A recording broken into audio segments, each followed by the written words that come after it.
জিনিসটা এভাবে ধরেন যে আমার একজন ভাইকে মারছে, আপনারা এভাবে থাকেন। আপনারা যদি বলেন যে ওনার দাড়ি ধরতে দেখে আমরা এটাকে আরো বেশি, সবসময় ইসলামের উপর কেন আঘাত করা হয়, ইসলামিক সেন্টিমেন্টের উপর আঘাত করা হয়, আমাদের দেশে সবসময় ইসলামিক সেন্টিমেন্টের উপর কেন আঘাত করা হয়?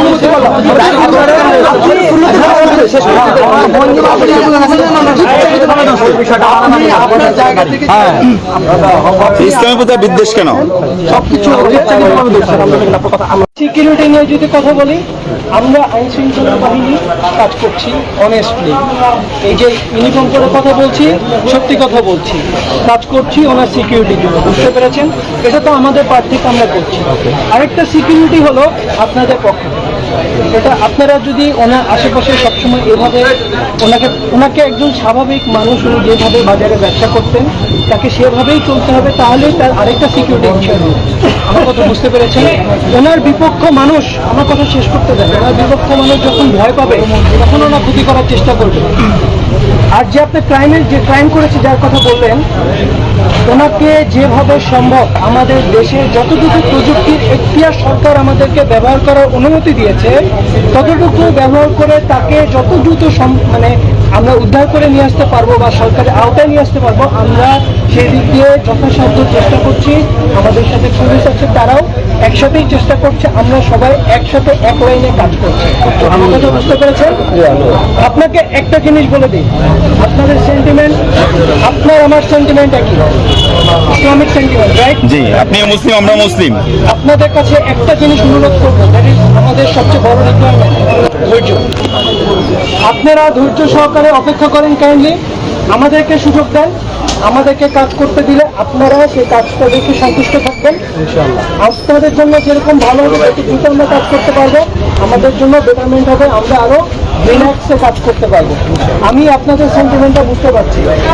আপনারা মসজিদে 5 ওয়াক্ত নামাজ পড়ে একসাথে, একসঙ্গে দেখা সাক্ষাৎ কোলাকুলি হয়, আপনার ভাইয়ের গায়ে হাত দিচ্ছে, এলাকার ছেলে, খারাপ লেগেছে, আপনারা আসছেন, খুবই স্বাভাবিক। কিন্তু যদি আমার এলাকায় আমার গায়ে কেউ হাত দিত, এলাকায় না প্লিজ, আমি আমার স্বাভাবিক কথা বলছি, আমার এলাকায় যদি এরকম কিছু হতো আমার এলাকার লোকজনও এভাবেই আসতো, এটা খুবই স্বাভাবিক। বাট আমি আপনাদেরকে রিকোয়েস্ট করবো, এই যে আমরা বলে যাচ্ছি এর পরবর্তীতে আপনি এরকম কিছু করবেন না।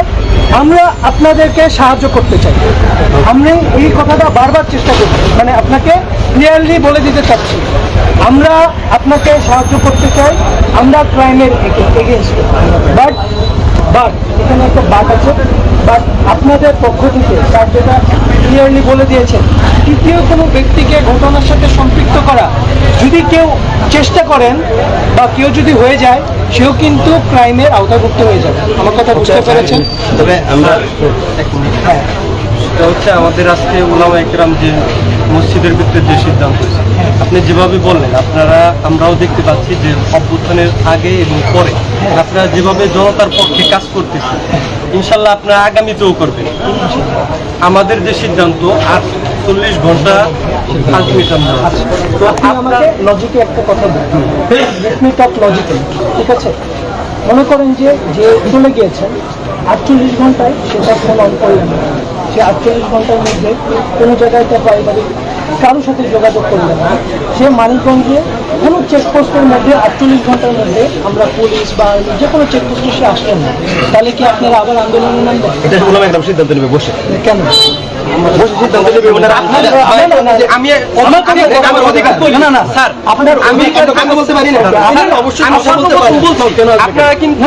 আপনারা কিন্তু অ্যাক্টিভ, ঠিক আছে, কিন্তু আপনারা কিন্তু বিভিন্ন বিষয়গুলো নিয়েও আপনারা অ্যাক্টিভ ভাবে কাজ করেন। এই বিষয়টা নিয়েও আপনারা এ পর্যন্ত করতেছেন, আগামী আরো বেশি করবেন।